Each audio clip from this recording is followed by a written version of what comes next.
Help support Friendo Club by going to patreon.com/Stephen Larson or clicking join at youtube.com/Stephen Larson. Access to bonus episodes, question threads for the Going In Raw podcast, and entry to our monthly wrestling predictions challenges. Join the Friendo Club today. Hey, Friendo, Steve here. Hey, Larson. And welcome back to Going In Raw. On today's episode, oh man, we got a lot to talk about in the world of wrestling. Let me bring up the notes and find out what we're going to talk about. Oh man, is the Warner Brothers Discovery people a bidder for Monday Night Raw? Who's going to be running NXT in the future? Is it CM Punk? Also, what huge former WWE champion is going to be heading to AEW? And we're going to answer a bunch of your questions. Yeah. Where do you want to start in? Let's start on some rampant speculation, okay? Let's start there. Dude, look, Going In Raw wouldn't exist if it wasn't for reckless, rampant speculation. Sure. So anyways, wrestling internets went into speculation overdrive following a tweet from Wrestling Observer's Dave Meltzer about WWE's recent negotiations for Monday Night Raw. They're looking for a new TV deal over there on Monday Night Raw. Oh, put it on our That's YouTube what Meltzer channel. said. Things are changing greatly. Let's just say things changed greatly with Raw negotiations from a few weeks ago. And Punk is a huge part of the selling point. Obviously, this tweet here, there's no specifics. No specifics, none. But that didn't stop people from speculating, at times wildly, about what it could mean, including a lot of speculation that one Bill Phil, CM Punk, is going to help WB land a deal on Warner Brothers Discovery Networks for Monday Night Raw. Of course, when CM Punk came back, I think, from his injury after Brawl Out, he was talking about how Warner Brothers Discovery president David Zaslav referred to him as one Bill Phil. Boo. Yeah, boo that guy. David Yes, Zaslav, not bad. CM Punk. Zaslav, boo him. Right. So, again, I want to say, before we talk about the speculation, perhaps speculate ourselves, there's no concrete news or reporting that Monday Night Raw is heading to any Warner Brothers Discovery network. None. Zip. Zilch.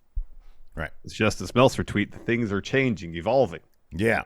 Yeah. That could mean the price tag went up a little bit. It could mean a great many things.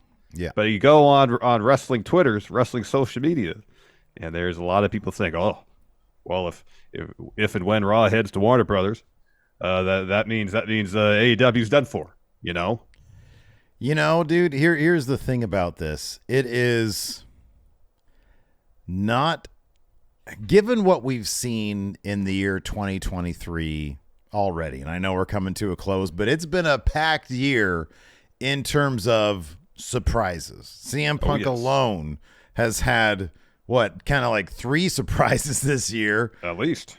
Coming back to AEW, basically being gifted his own show, which we're going to talk about another CM Punk show here in a moment. Getting fired in such a spectacular fashion and then showing up at Survivor Series. A lot can happen in the world of wrestling. The idea of Monday Night Raw going to the Warner Brothers Discovery network of channels, and potentially on top of that, undercutting AEW's deal as they're looking for one, that's not out of the realm of possibility. It's not. And so, you see the speculation. There's no evidence to back up the speculation, but you understand why people would speculate for that reason. Yeah. You would understand from a business perspective. WWE want to do whatever they could to undercut their primary competitor. Right, yeah. And if there is any truth to this, again, we don't know. Somehow Raw ends up on, I don't know, TNT on Monday nights. Yeah. That's a legit conversation to have. What does it mean for the future of All Elite Wrestling on TNT and TBS? Would there be a situation where WWE's like, we want exclusivity on your family of channels, Warner Brothers Discovery. So when the AEW deal expires, they're out of there. No more All Elite on Warner Brothers Discovery Channel. So what does that mean for AEW? They obviously got to find a new TV home. Yeah, right. Yeah. Which, given their numbers, at least Dynamite, you wouldn't think would be that difficult of a proposition. Now, would it be for the amount of money that Tony Khan might want? That's a different question. I don't think But Tony Khan's going to get that money that he wants. I think that his belief that, he wants the entire deal, including Ring of Honor. We're going to talk about that here in a second. I mean, maybe at one point when it seemed like AEW was, at sort of the peak of their powers, then maybe if he could have found a way to strike while the iron was hot.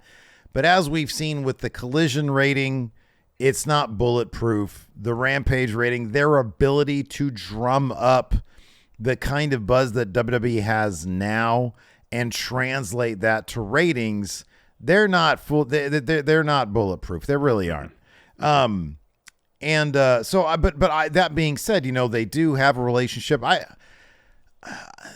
One thing that you would think AEW has in their favor is the desire by David Zaslav to save money and to cut expenses. Raw, I take Meltzer's tweet probably more along the lines of the rating spike that CM Punk has caused, the general, the business acumen of a guy like Nick Khan, and how they're constantly talking about, this sold out, that sold out, this one sold out. Well, being able to land a guy like CM Punk, increasing your ratings and starting an angle that should keep ratings pretty healthy, especially at in WrestleMania season, might have reignited some interest in Raw to drive their price up. That probably is how I just think that maybe the tweet means, hey, now more people might be interested in Raw, or there's some new serious bidders for Raw. David Zaslav doesn't want to pay a lot of money for anything.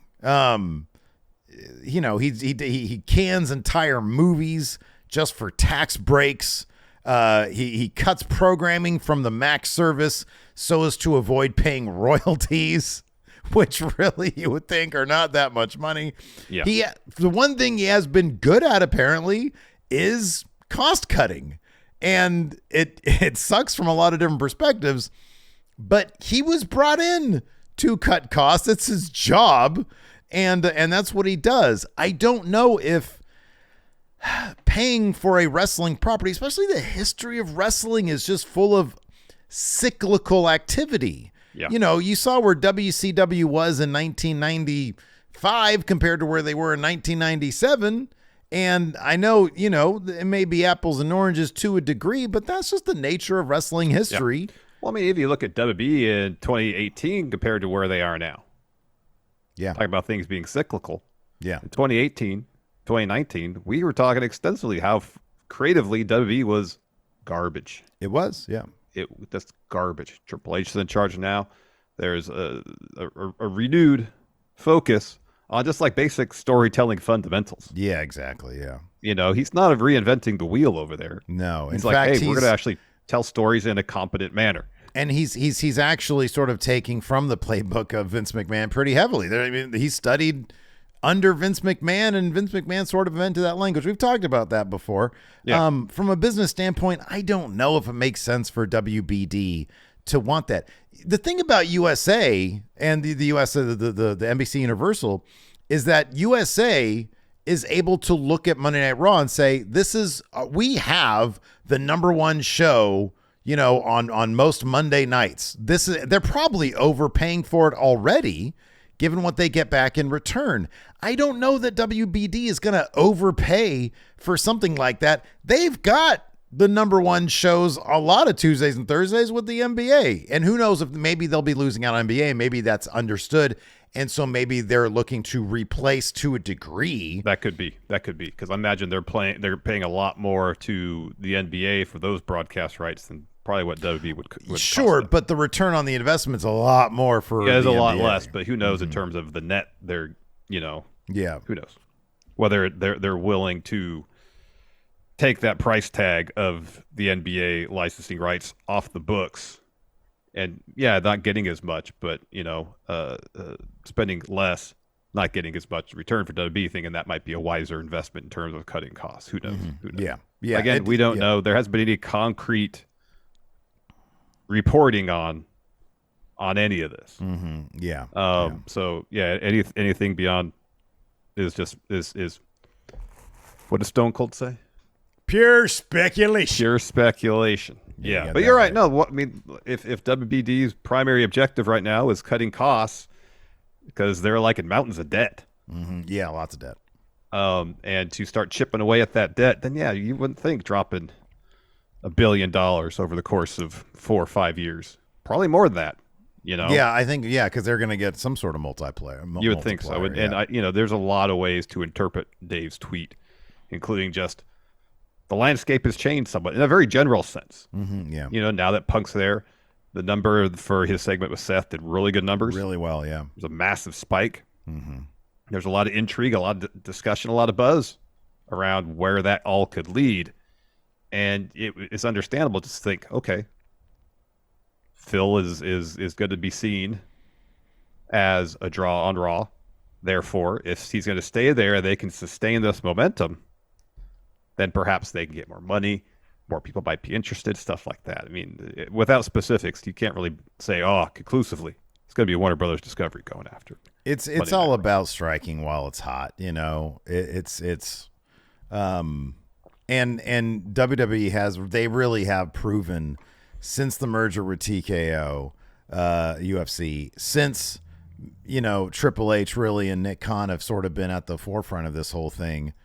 They've proven that they really know what they're doing and they can deliver, as opposed to the way it used to be where, it was like, God, Vince would be trying every stunt in the book on a short-term basis, try to pop those ratings around negotiation times. And, to his credit, a lot of money was thrown the way of Monday Night Raw and SmackDown, as we saw with those past two deals. But yeah, I don't know. It'll be interesting to see what this all means. Does it mean, Disney's about to pony up a lot of money and put them on ABC or ESPN, but Amazon, again, ESPN, lots of money. Sports there. Yeah, lots of actual sports there. That isn't going to be, preempted for Monday Night Raw. Yeah, Amazon.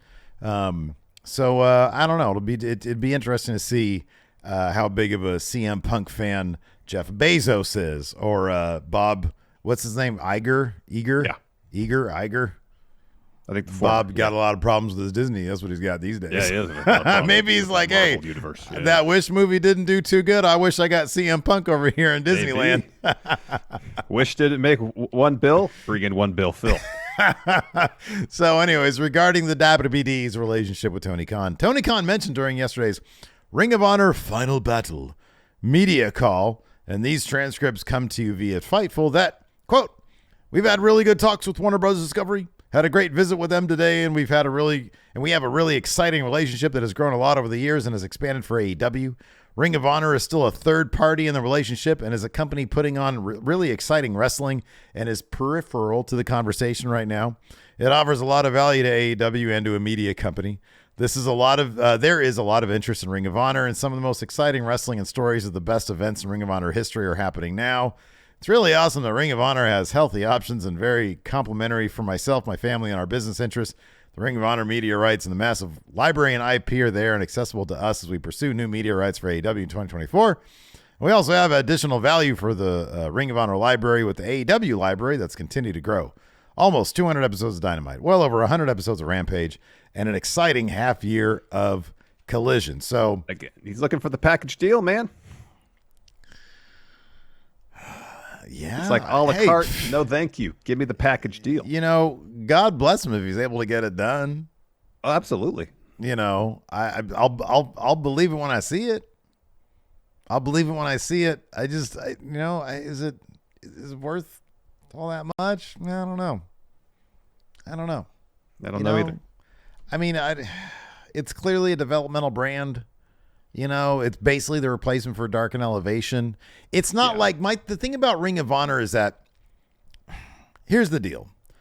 To a degree, and to a large degree, if you only wanted to watch NXT, for example, you could do that. Yeah. 90% of the stories are self-contained. You don't have to go to Monday Night Raw to watch everything. Does Dominic Mysterio, or when he had it, did he defend that title there? Sure. Did Becky Lynch? Yeah. Sure. But by and large, you can watch all of NXT, right? Impact Wrestling, for sure, self-contained. Yeah. Raw and SmackDown, kind of a different thing. Main roster, it's always been a soft brand split. Ring of Honor, you kind of have to watch a lot of other stuff beyond Ring of Honor. It really isn't its own thing. And so it is, in my opinion, it is more like Dark and Elevation than it is NXT now. Yeah. Yeah. And so the way he talks about it as its own company is there's a lot of bluster in this statement that I just don't. That's just so. It's dishonest. I mean, honestly, it's dishonest. Is the tape library great? Sure, but it's not like it's not like WrestleMania 3's on there. You know what I mean? Yeah, I know. And I say this with no disrespect to Ring of Honor. I fully appreciate and respect the legacy of Ring of Honor. Sure. Even in the world of pro wrestling, Ring of Honor is a niche product historically. Yeah, it is. Yeah. If it wasn't a niche product, it would have had a much larger reach and probably wouldn't have gone out of business. True. So even in the world of pro wrestling, it's not like it's a mainstream brand. Yeah, right. A lot of people, I'm sure a lot of wrestling fans have heard the name Ring of Honor. Yeah. And maybe never seen a single second of a match of Ring of Honor. Yeah. They're aware of the brand, but just because they're aware of the brand doesn't necessarily mean they want to dive in and start watching all the stuff. And the point is, that's a hard sell to a media company.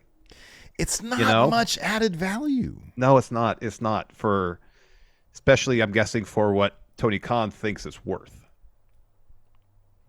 I mean, you would think that, because I don't know, man. Refresh my memory. Do we remember if there was a price tag associated? Do we know what he paid for it? I feel like, let me look that. Was it over $2 million?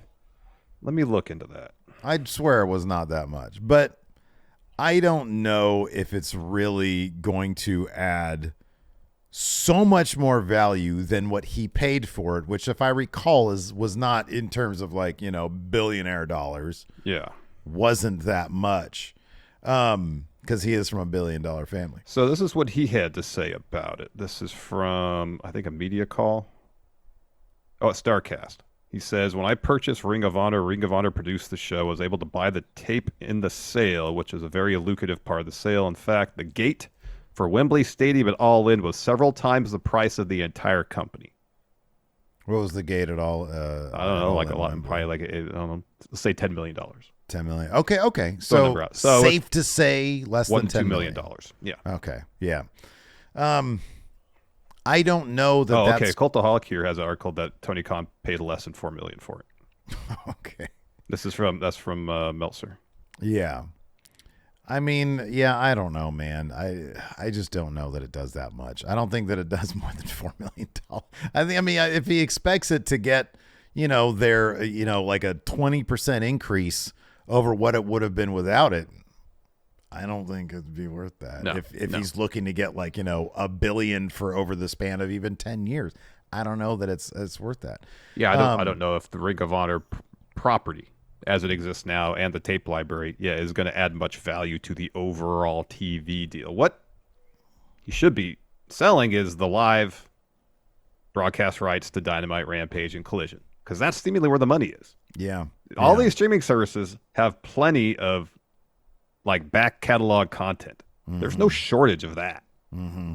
And WB Network, Peacock too, to a degree, is great if you just want to pop something in. Oh, I remember this. Oh, I'll watch this match. Mm-hmm. Yeah. But I wonder, I don't know what the metrics are, what the percentage of current, let's say, content, let's say with the last 2-3 years, does that dominate the back catalog? This is just, and I'm curious to know what your totally uninformed thoughts are on this. I would speculate, on average, per non-Big Four pay-per-view, whatever they get on Peacock live concurrence, or plus 24 hours, plus 1 day, or three days, or whatever, probably eclipses what the back catalog views are, maybe per year. Yeah, I would be just surprised. don't, right? Because like if a couple 100,000 watch a pay-per-view, might even be 100,000. I don't know. I don't even think they publicize those numbers. Well, they did when they're on pay-per-view because On pay-per-view, virus. yeah, but like on Peacock. Yeah. And they always I mean, talk they'll about, say oh my God, so many They people. always say, "Oh, it's the most watched Survivor Series of all time on Peacock," so on and so forth. Yeah, Right, but I don't think they exactly. give concrete numbers. I don't think, I mean, how often, I know like to do sometimes some research just to pop it on in the background. Yeah. I'll watch some back catalog stuff. But man, I would imagine the live pay-per-view element is by far the lucrative aspect of think so. the Peacock deal. That's my own. And again, Yeah. maybe I'm completely wrong about that, but that seems to make sense to me. It really does. Yeah, same. That's why I brought it up because I thought Yeah. that made the most sense. Yeah. So who knows? Maybe whether it's Warner Brothers, maybe it's somebody else. Tony Khan will find someone who's, for some reason, short on content. I will say this, though. The AEW back catalog, I think probably is like the AEW back catalog is probably not in unsubstantial, a package to it. Yeah, totally. Because I do think that's not available right now, except for like on maybe Fight TV you can't International watch, or something. You go on like TNT or TBS, and they have maybe like the last 2 months of Dynamite. There's some shit missing, and that's it. So like I can understand how that'd be because it doesn't exist right now, and maybe that would be something they'd look into. Whereas Ring of Honor, you can watch the Honor Club's there. You can watch all that stuff right now. It's $10 a month, I think, still. Right. But no, you're right. The live programming. That's where it's at. And I know, look, this is a Ring of Honor media call. It was probably a question directly related to the Ring of Honor, TV media rights or whatever, the back catalog rights. It's probably a question that and so of course he's going to talk it up. He's not going to say, yeah, this is not worth shit. But, he's going to talk it up. He's a promoter. He's a salesman. It's what he's supposed to do. Yeah. So, yeah. I mean, if you can find a deal for everything, as you said, hats off to him. It's obviously he understands and appreciates, because he's aware of it, the weight and legacy of the Ring of Honor name. Yeah, I think it's cool. Yeah, it's good, and it's a good part. It's a good thing to have part of his overall wrestling portfolio, if you will. And if he can find a way to effectively monetize it, then that'll be an impressive feat. I just don't know. I honestly just don't know how much hunger there is for that per se. Yeah. I just don't know, and that's why I bring it up. I just don't know. I don't know what Honor Club subscriber base is. Yeah, I have no idea. Is it 10,000? Is it 2,000? Exactly. I have no is it idea. More or less than AEW heels. I don't know. I don't know. And if people are really into the idea of catching up on Ring of Honor, it's a good value for what you get because there is a lot of content there. Yeah, there is a lot of and there's a lot of people who are massive superstars now who cut their teeth in Ring of Honor, and it's great to see what they did, before they made it to WWE or AEW or wherever. Yeah. But I just don't know what the value is for Warner Brothers Discovery, for whoever they might be trying to pitch this package deal to. I just don't know. I don't know. Yeah. No, you're right. But yeah, I know. Like the next couple months are going to be very interesting with WWE's deals and AEW trying to still trying to put together this deal. They are, according to I think, oh God, was it who had the 34 million away from profitability report? Oh, I think that was Brandon Thurston. I thought that was Brandon Thurston also. The AEW apparently is 34 million dollars away from being profitable. They lost, gross versus net. They lost $34 million, which one decent TV deal gets them there, which is really impressive after 4 years of a company who's coming up on its 5th year. The fact that they were able to navigate the media landscape as such to spend 130 million or whatever the figure was. And then, I guess, while in the meantime spending about 170 or whatever it is, and being able to close that gap within that period of time, that's pretty totally impressive. It is. It totally is. All right, you want to cue the song, Steve? Oh, I'm so glad you asked this time. Love that you're on board. It's time to talk about Punk Daily now. And how? It's time to talk about Punk Daily. I love it. Not so much. Not so much. Anyway, so Fightful reported yesterday, prior to yesterday's edition of NXT, that CM Punk was backstage during the taping. They're taping. The last night's show was last night. They're taping today's or next week's show today. They get like a whole Christmas break. These WWE that's all superstars. WWE. They get the whole week off. Good. They're doing good like for a Triple best H. of thing. I think On Raw. I think. Yeah. Yeah. Anyways, Fightful noted that while Punk was there, he was just kind of watching preparations for the broadcast, giving some feedback, some notes to talent about their matches. PW Insider added today, quote, CM Punk is back at the Performance Center, training and holding court with the NXT talents. PWInsider.com has learned there was a massive, genuine excitement at the Performance Center yesterday when Punk surprised everyone by showing up and spending the day with talents. That's nice. Punk's loving it. He's loving it. Yeah, you know, look, we talked about this a little bit off camera, and I wonder if he probably really appreciated the elements of Collision that were positive in his experience. Yeah. You know, being able to, sort of pseudo run a show, working with young talent that was actually interested in hearing what he had to say, giving advice to people who wanted to hear advice from him. Yeah. And in NXT, yeah, you've got people who haven't had their minds poisoned by the elite and are willing to listen to the guy Larson. You know, it seems pretty clear that CM Punk wants to be seen as a mentor, as a teacher, as a leader. Yeah. That's how it seems. This is all anecdotal evidence from people telling stories and whatnot. That this seems to be the role that at this point in his life, heck, even go back to Ring of Honor where he was one of the trainers at their school. Yeah. That's a role that he wants to fulfill because he thinks he has a lot of knowledge and wisdom to impart on up and coming wrestlers. Absolutely. This is the best place for him to do that. It really is. Yeah. You know, there's a lot of people in NXT, not as much as the past, but there still is a lot of people in NXT who have been on the indies. Mm-hmm. And have maybe learned for them what works. Mm-hmm. Mm-hmm. And I wonder part of it too is going into WB system is just acknowledgement from those who are going there is like, all right, this is their system. I have to conform to what they do.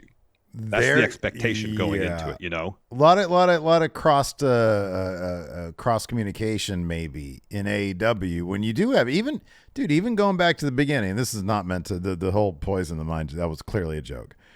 But going back to the beginning, you know, you got the Young Bucks and the Elite really, but especially the Young Bucks who did that shit on their own. Who really did. I mean, those guys, Colt Cabana with the podcast stuff, they really did pioneer how to craft a killer career in independent wrestling away from WWE. Yeah.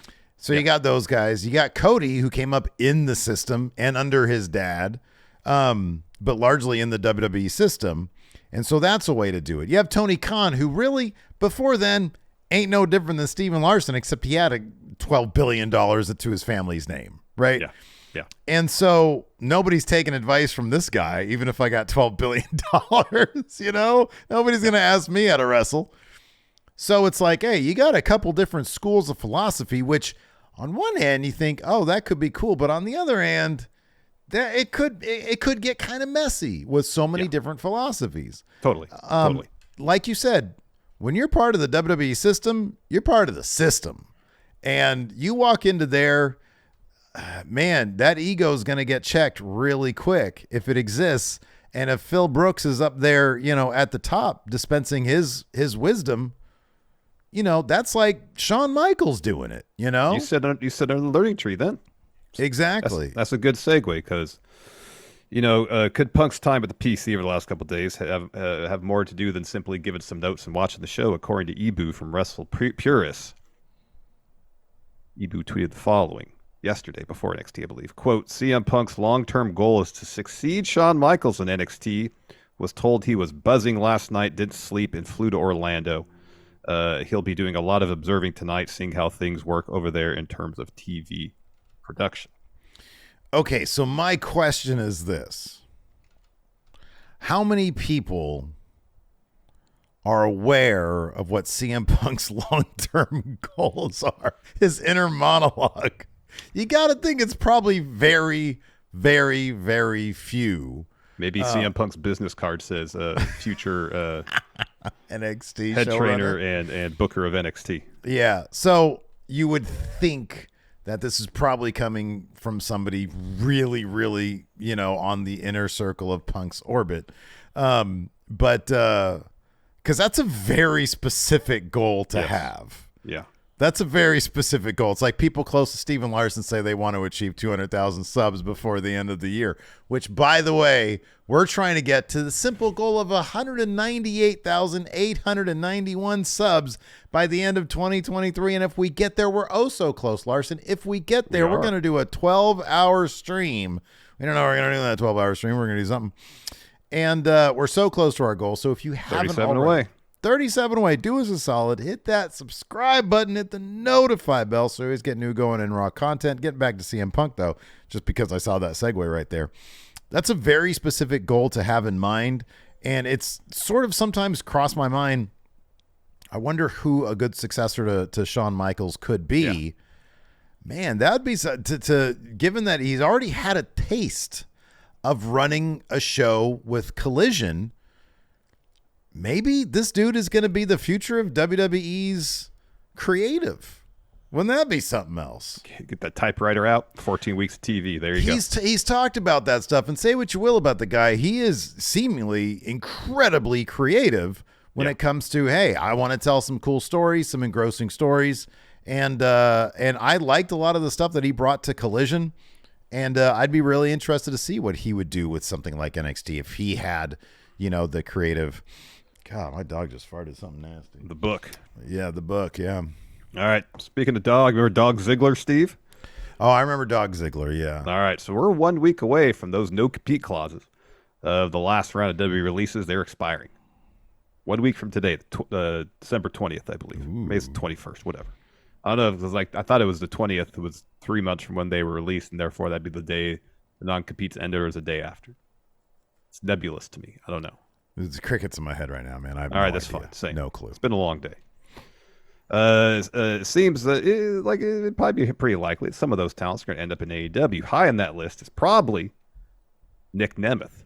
His brother's already in AEW. Of course, that Nick, formerly known as Dolph Ziggler, while in WWE. Wrestle Purist is reporting that, quote, according to sources in AEW, many within the company have been pushing for the signing of Nick Nemeth, and there have been multiple creative pitches made for him. One of the pitches included him being one of CJ Perry's clients. Now, remember, if you will, Steve, I bring up Dog Ziggler because we've seen Dolph involved in a story with CJ Perry, Lana, in WWE. He feuded with Mira Rusev in WWE. And it wasn't good. No, it sucked. Why would you want to reference that? Yeah. Like I stand to appreciate AEW appreciates and relies on wrestling history to tell their own stories, and sometimes it adds some needed backstory and texture to what the stories they're trying to tell. Could you imagine Excalibur trying to explain that one? Oh my gosh! What was the crux of it again? Wasn't there was Summer Rae involved in that? Yes. Okay. It was like a cross-pollination thing. And is that the one that they ruined, or was the Lashley one that they ruined with the wedding bands, with the engagement rings, rather? I feel like it was this one. Was that this one, or was it the I Lashley could be wrong, one? Because the Lashley one was hot, and then all of a sudden they dropped it, I think. Yeah. I thought they were already married at that point. Yeah, maybe you're right. Maybe you're right. I don't know. Look, man, number one, the whatever Miro and CJ are doing for this guy anyways ain't working. It's not terribly good. I don't think adding Ryan Nemeth or Nick Nemeth, sorry, to that situation is going to make it any better. Well, there he did add Ryan Nemeth to it. Remember that? For a brief moment, they did add Ryan Nemeth to it. I'm looking at this list of 2023 WWE releases, and I do see three names that I think would be pretty darn good for AEW. And of those three names, none of them end with Nemeth, Larson. Nope. Look, Mustafa Ali has got to be high on that list. Yeah, correct. Yeah, he's number one. Yeah. Actually, there's four names. There's four names. None of them end with Nemeth. Mustafa Ali's one of them. Riddick Moss. I think that guy adds something. I don't know if AEW is the place where he can find it. Maybe he'd be better off in New Japan if he wanted to go there. Riddick Moss would be great in Impact. That's a good place for him to go. Sorry, TNA. Used to saying TNA again. Yeah, we gotta start seeing TNA again. Matt Riddle.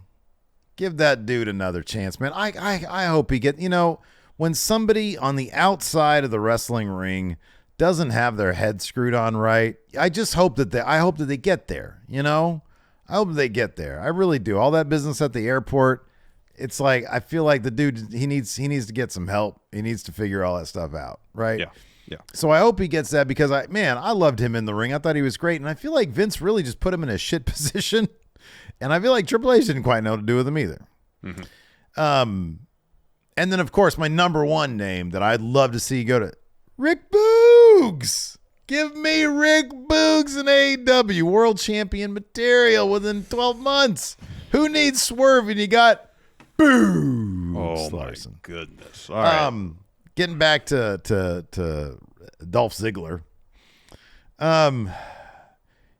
Dude, I like to think that there is a place in my wrestling fandom for Dolph Ziggler. Back in 2012 or so, I thought that he had a decent little run there with like Big E and AJ Lee. I thought there was some good stuff there that fell apart. A lot of good stuff back then. Right. But it's been the same thing ever since then. So if he's got it in him to sort of reinvent himself in a certain way, but I don't know that guy can do that just because the entire time he was in WWE, it's not, say what you about Chris Jericho. Chris Jericho always took it upon himself to reinvent himself. Seth Rollins did the same thing. And given that we never saw that from Dolph Ziggler, I don't know that guy can do that. I just don't. Yeah, I don't know either. I don't know what reinvention could work there, but if he just shows up one day and it's sort of the same thing as we've always seen, except he's replaced, DZ on his tights with NN. Keep on getting them mixed up, Nick and Ryan. Yeah. That ain't the thing, man. That ain't the thing. It's just not the thing. What are we gonna get? Like we don't a need Nick more of the Nemeth, same. No. Adam Copeland feud. You know what I mean? Don't need that. No, I don't want to see that. I don't want to see that. No, I don't want to see that. No. What about TNA for Nemeth? I'm telling you, man, he should do the Cardona thing. See, if he did that, if he was able to reinvent himself in that type of way, with his own unique twist on it, exactly. Fuck. That's what I'm saying. I'm down with that. I'm do down something with like that. Really reinvent himself on the independents like Cardona has. But here's what you do on the big devil reveal. It's like a devil mask on, and he comes out with the big drums that from that one time when he was like, "Notice me." It's trying to be as annoying as possible. Yeah. He's like, "Oh, that's Dolph Ziggler, huh?" Yeah, man. Yeah. All right, let's answer a couple questions. What do you think? Oh man, let's answer some questions. Let's do it. Let's see here. Mr. Sinister, here's the thoughts on Punk's first match back being against Dom at a house show. Should that be a one-off, or should they make a storyline about it? Hey, Dom, that's the guy right there for those big house show matches. Yep. Yeah, you got to get that tune-up in, man. You got to get that. See if Punk still knows the WWE way. Yeah, yeah. I do. I will say this. I hope that is sort of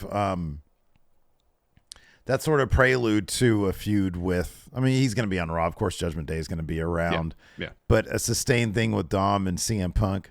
Tell me that couldn't be a lot of goddamn fun. I think it could be a lot of fun. Could be. Cardboard Box says the Royal Rumble comes down to Drew, Jey Uso, Cody, and Punk. Okay, out of the four of them, who has really earned getting to finish their story the most? Or who would you like to see to get that win? I want to see Cody desperately, like, not win the Rumble, but like I think they could do a cool story with him politicking, figuring out how to use what he has available to him to get to Roman Reigns without the Royal Rumble.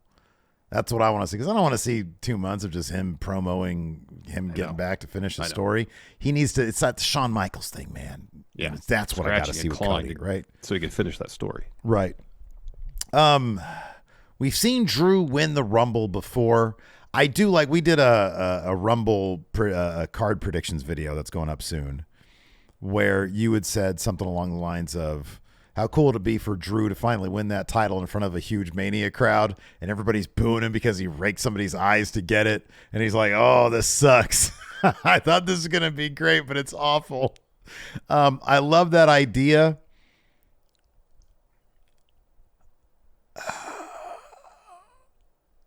Probably Jey Uso, but yeah, he's Jey already fought. He's wrestled Roman, lost. He wrestled Seth, lost. Yeah, I know. You know, Drew, I'll put it this way. Drew has been that heel making such good points. I'd give it to Drew McIntyre. Yeah, I would too. I would too. Because if, and that's a huge if, they go the route where he wins and he's expecting it to be this massive, fulfilling moment for him, and it's not. That's some interesting complexity of the character that I'd really like to see. Yeah, no, I'm down with that. Eastside says, what are some of your favorite wrestling documentaries? Oh, Wrestling with Shadows. That's you see Dark Order did a shot-for-shot remake of a chunk of it, like the backstage, the aftermath of the screw job. That's hilarious. I gotta check that out. I gotta check that out. That's S tier. That is like far and away Beyond the Mat, the two tops. best, and then Beyond the Mat. Yeah, Beyond the Mat. Those are both just absolutely tremendous. I'm trying to think of anything else that's sort of outside the box a little bit, and I can't really think of anything. There's been like WWE's produced a good number of really decent, really good. Oh, dude, the Rise and Fall of Ultimate Warrior was just the best hit job I've ever seen in my life. Yeah, God, that was killer. Yeah. Triple H needs to re-release it on the heels of Gunther. They should do. You know, they should do. That'd be fucked up. That guy's dead. They should just leave it alone. Anyways, Red Tube, love that name. Says, who do you think would do better in a modern WWE?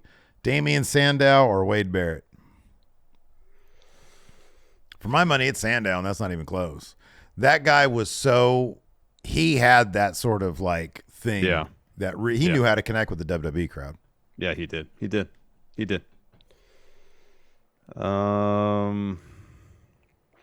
Shavon here says, what is the dream match of you guys that other fans might not share the same enthusiasm as me? I wish we had got 2019 John Gargano versus Walter at a takeover.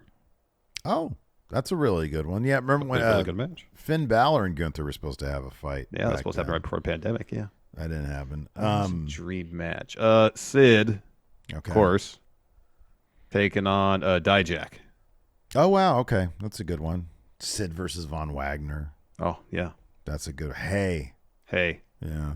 Von Wagner versus Scott Steiner. Yeah. Hey, I got freaks. They're called cosmic brownies. Hey, Stone, where's my cosmic brownies? You're fat. Let's see here. Timor here says the advantage of having 5 to 7 match cards on pay-per-view that Triple H era likes doing is that every match on the card feels like it deserves to be there. Which pay-per-view match during the Triple H era do you think least deserve to be on the card? I hate to say this because I love them both, but Santos Escobar versus Dragon Lee at that last pay-per-view probably shouldn't have been there. That was a Survivor Series, wasn't it? Yeah. Oh, that just happened. Yeah, no, man. Yeah, and then they just had a rematch. They did. Yeah, that was definitely like a kickoff show match. Yeah, and it's simply because they didn't give it time. If they'd given it time. Yeah, right. Yeah, exactly. Yeah. But when you give them 7 minutes or whatever it was to try to tell the story. If that feud had been like an actual feud, then have at it. You know. Because that was originally going to be Carlito. Yeah. Yeah. John Hosey says, what's your preferred wrestling style? Style? Yeah. Whatever Bryan Danielson does. It's a good answer. I'm going to say the Hangman Page School of Drinking Blood. Okay. All right. No, I'm not really into that. I like that match. It was great. That was fantastic. Zack Sabre Jr. I did that shit, and so few people can make that compelling. But him and Danielson are two guys, probably the two guys that can do that. Yep. Let's see. Oh, here we go. Blake Whitehouse. If AEW moves collisions to Thursdays, will that effectively kill TNA since it's also on Thursdays? No. TNA. Nothing kills TNA. Cockroach. It's a cockroach. They've jumped around to so many nights. They'll go to Wednesday. Put them on Mondays. No, what do Tuesdays. they care? They'll stay on Thursdays. Yeah. Yeah, or stay on Thursdays. Exactly. They've got their audience. Right. It's just Collision. It's true. It is just Collision. Thursday Night Wars, baby. It's on. Let's see here. No. Cat Dad 7 says not wrestling related, but wife and I just closed on our first home today. Can I get a hell yeah? Oh, hell yeah. Hell yeah. Congratulations. Yeah. Friendo 316 says I just closed escrow. Oh, hell. They sold me a house with a busted HVAC. Oh, no. Now it's cold as shit. Needs a new roof, huh? Needs a new roof. What's with it? Oh, man, it got asbestos. Oh, I got drafty windows. Got single pane window. I got single pane windows in my room. I got to get those things swapped out. It ain't going to be more than a couple $100, but goddamn, for 10 years that we've been here, my room is cold in the wintertime. You got that right. Same here. This house got all original windows in it, man. Oh, man, yeah. You got to double pane that shit up at some point. Yep. Let's see here. Let's get one more good one. What is this? RedTube. There's another one from RedTube. Scenario. Vince McMahon is using time magic to destroy the Super Size Me McDonald's thing from history. Wait, Who what? do you... I don't even... I was on board with this. He says, who do you pull out of time to... I don't know. I'm sorry. I shouldn't have read that one. I don't know what the hell he's talking about. Here we go. The Captain is a Dog says, who's someone you'd like to see win the Rumble that nobody's talking about? Not Cody, not Punk, Seth, Gunther, Drew, Jay. None of those guys.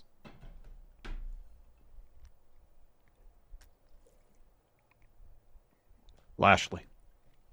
Oh, that's a good answer. They should really do a Lashley-Roman feud. I know. They haven't done that feud. They haven't done that feud, yeah. Not during the Bloodline era, at least. Yeah, that'd be good. Yeah, Lashley winning the Rumble. It'd be great. Lashley. Leo Rush. Oh, no, it's Lashley. Run. All right, everybody, that's going to do it for the show today. Thanks for tuning in. We appreciate it. Hit that subscribe button. Oh, patreon.com/Stephen Larson if you want to help support. Oh, click join YouTube channel memberships. See you around. Goodbye.